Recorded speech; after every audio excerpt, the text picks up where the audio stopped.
Nathan and Athena were avid collectors of all things horror. They loved the thrill of the unknown and the fear that came with it. One day, while browsing the shelves of a Goodwill store in their small town of Salem, they stumbled upon an old leather-bound book that caught their eye. It looked intricate, handcrafted, with strange symbols in the embedded leather.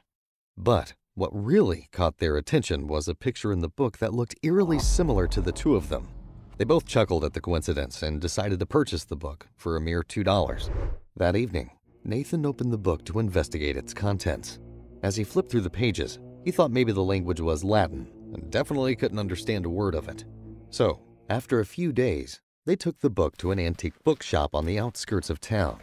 The worker, a self-proclaimed Wiccan named Marla, got excited upon seeing the book.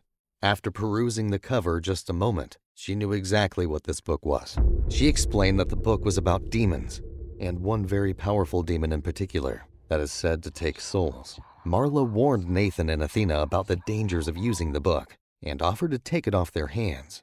But after hearing this, they found it fascinating and decided to keep it. Back at home, Nathan used a translator book to decipher the book's contents. They discovered that the book had spells in it. They decided to try a spell. The first spell they tried turned a fresh apple rotten within seconds. With the second spell, they levitated, if only for a moment. After they landed on their feet, they decided to put the book down, and they looked at each other. Excited, Athena calls all of her friends who have similar interests, and within an hour, all of their friends were at their house. Nathan explained to everyone that there was a third spell that they hadn't tried yet, and because of their experiences with the book so far, they knew that this needed to be witnessed. The small crowd circled around Nathan and Athena, almost all of them with their phones out. They took a deep breath and began to read the third spell. Faint voices of their friends whispering and some laughing filled the air. Suddenly, a dark circle began to form in the middle of the room. An intense wind began to pick up, with lights emanating from the hole. The power shut off. A demon stepped through the portal, revealing his disgusting face and haunting eyes. Its head nearly touched the ceiling. The demon spoke. I am Legion, whose soul will be sacrificed. You used my power. What soul do you offer? Nathan and Athena were at a loss for words, until Athena spoke up with a conviction that scared even Nathan.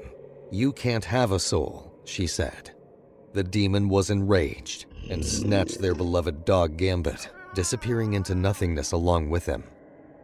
After the demon vanished, Nathan and Athena realized there was no one else there.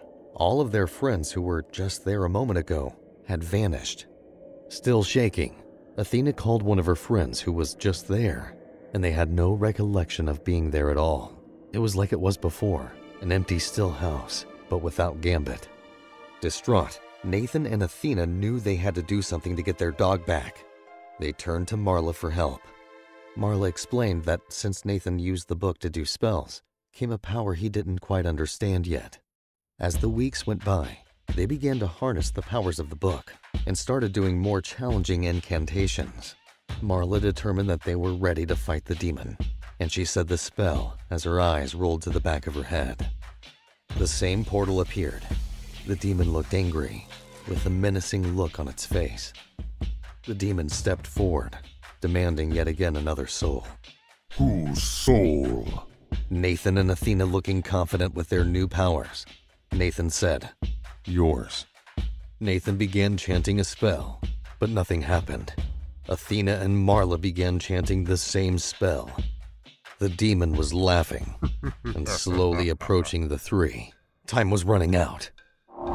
The demon widened its mouth and grabbed Athena, slowly pulling her towards his fanged mouth.